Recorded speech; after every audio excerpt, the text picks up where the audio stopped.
Mula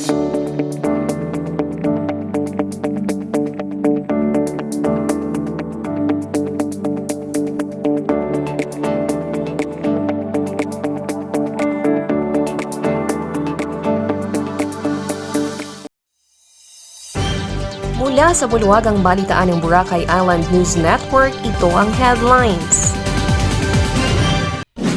Pekeng 500 pesos bills kumakalat sa Boracay. Operasyon ng BNPP isusulong sa susunod na magiging Presidente ng Pilipinas. Nabaoy Elementary School nagsimula na ng face-to-face classes. Tight mayoralty race seen in Washington. Vide Mateon fighting for women youth empowerment. Akeanon behind success of the Sansinirangan in Tacloban. Lei Arcenio Nagrama, bakit tumatakbong mayor ng Lezo?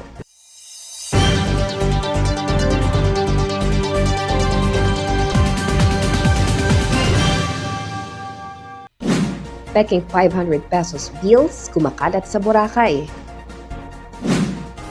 Naka-alerto sa ngayon ang ilang business shop sa isla ng Boracay dahil sa di umano'y pagkalat ng Pekeng 500 bills sa isla. Ayon sa nag-post ng litrato sa social media na si Presidente, nakakolekta na sila ng 4 na Pekeng 500 bills sa Boracay dahil magkakapareho ang serial numbers ng mga ito. Ang serial numbers na pare-pareho ay may numerong RM225807. Kaagad naman daw nila itong i-turn over sa ilang commercial banks sa Boracay. Ang commercial banks naman ang siyang mag-turn over ng Pekeng 500 bills sa Bangko Sentral ng Pilipinas, kung saan ang pinakamalapit na opisina nito ay nasa Rojas City, Capiz. Patuloy naman ang sinasagawang investigasyon ng Malay Municipal Police Station sa nasabing insidente. Operasyon ng BNPP isusulong sa susunod na magiging Presidente ng Pilipinas. Planong sulong ng Philippine Nuclear Research Institute ng Department of Science and Technology o DOST ang pagsasaoperasyon ng Bataan Nuclear Power Plant sa susunod na mahalal na Pangulo ng Pilipinas. Ayon kay PNRI Director Lei Arcenio, isang geologist, ito ay matapos na ragdaang kamakailan ni Presidente Rodrigo Duterte ang pag-revive na matagal ng operasyon ng BNPP. Sinabi ni Director Arcenio na isang South Korean company ang nagbigay ng interes para punduhan ang operasyon ng BNPP. Inaasahang aabot pa ng 5 taon bago maisa-operasyon ang BNPP at makapag-supply ng kuryente sa mga residente. Ang pagbubuo daw ng nuclear power program ang mahalagang alternatibo sa gitna ng patuloy na pagtataas ng presyo ng krudo sa merkado. 19 best practices. Number 1 of which is the national position or national policy. Before a country goes nuclear, it must state from the government, from the president, saying that the country is open to nuclear power. Yan ang ginawa ni Presidente Duterte. Very important because even if the next president may not want or want the nuclear option, at least that possibility is already there. Now, let me explain why the Philippines needs to consider nuclear. Okay? Nabaoy Elementary School nagsimula na ng face-to-face classes. Naging puspusan ang paghahanda ng Nabaoy Elementary School sa bayan ng Malay Aklan sa unang araw ng pagbubukas ng face-to-face classes sa araw ng Lunes, March 21. Ayon sa administration ng nasabing eskwelahan, aabot sa 118 na mag-aaral ang lumahok sa face-to-face classes magmula kinder hanggang grade 6. Bahagi ng kanilang paghahanda ang pagsasagawa ng simulation exercise kung saan sinubok ng mga guro ang magiging proseso ng mga batang papasok magmula sa gate ng paaralan sa pagsasagawa ng flag raising activity hanggang sa pagpasok at paglabas ng mga bata pagkatapos ng klase. Ang Nabaoy Elementary School ay pang-5 pampublikong paaralan sa Aklan na magbubukas ng face-to-face classes sa ilalim ng new normal. Akeanon behind success of the Sansinirangan in Tacloban. An Akeanon researcher is behind the success of the multi-purpose Sansinirangan weather and metro station, which is now operational in Tacloban City. Raymond Sukgang of Batan Aklan and currently the head of the Nuclear Analytical Techniques Application Section Head of the Department of Science and Technology Philippine Nuclear Research Institute or DOST-PNRI. Sukgang said the weather station is worth 2 million pesos and was acquired through his IAEATC project P500. Sukgang thanked the West Point Engineering Supplies Incorporated. Mr. Dennis T. Zigana is the CEO of West Point. Sukgang also thanked PNRI Director Carlo Oracilia, the Philippine Science High School Eastern Visayas, the Development Academy Batch 14 for the support of the project. The Sansinirangan is the first of its kind in the country where not only it serves as a rain isotope collector, but also measures rain amount, wind speed, pressure, wind direction, global radiation. It allows a CCTV camera that allows the whole world to see Tacloban Pag-asa area anytime. The Sansinirangan also sends real-time data info to people's cell phones via cloud. Vide Mateon, fighting for women youth empowerment. Vidi Mateon, a 60 years old soft-spoken professional farmer, said she is fighting to represent in the 2nd District and empower women and young people in the May 9, 2022 political race. In an interview, Mationg said she decided to run the uphill battle drawing inspiration from her idol Vice President Leni Robredo. When I saw the campaign trail of Robredo, I see that there is nothing impossible. Like Robredo when she started joining the politics a few years ago. I do not have political machinery and money. Like Robredo, I am campaigning to streets and even under the shades of tree. I am enjoying the support of women and the youth wherever I go to, she said.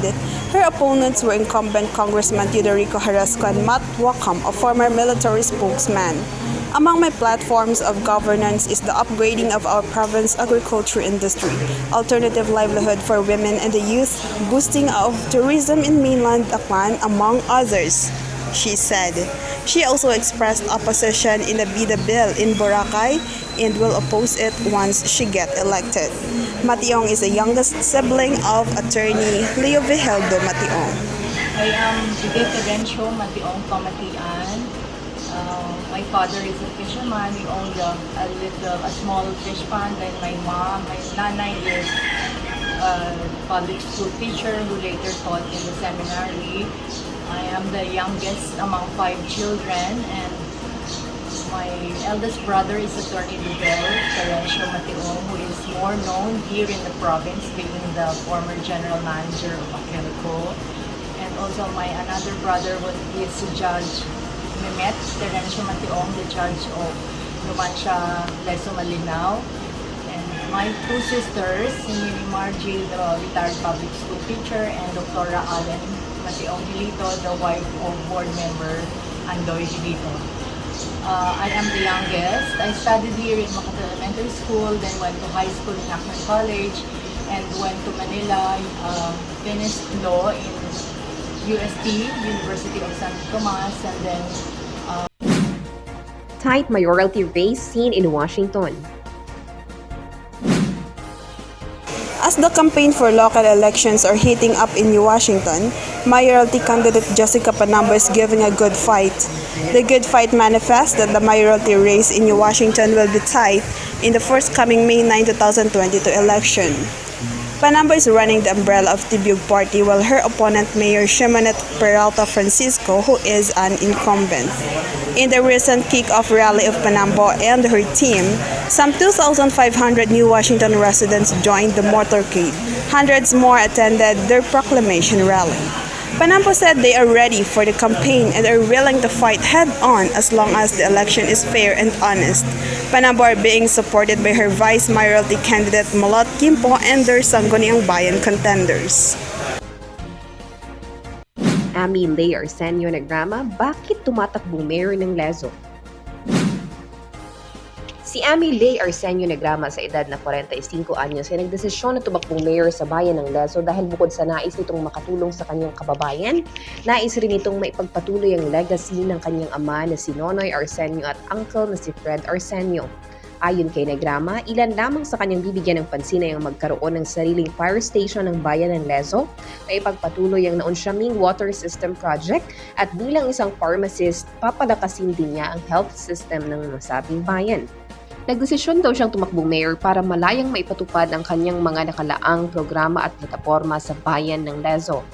Ang bayan ng Lezo ang pinakamaliit na bayan sa lalawigan ng Aklan at mayroon lamang itong 12 mga barangay.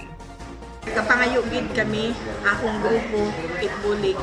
Apat malang kami, nagapa-ilihirhin nyo, agud maitao namon, may implementar namon na among mga pangarap para sa mga taga-Lezo. Ako uman si Lei Arcenio Nagrama, number 2 sa inyong balot.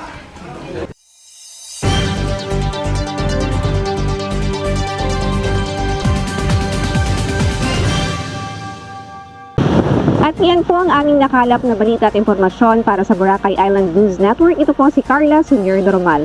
Para sa karagdagang balita at impormasyon, bisitahin lamang po ang aming YouTube channel at ang aming Facebook page. At ito rin po si Leilani Benito Cruz, ang inyong naging guest anchor for this week's episode. Sana po ay nagustuhan ninyo ang aming pagtatanghal ngayong pang-43 episode.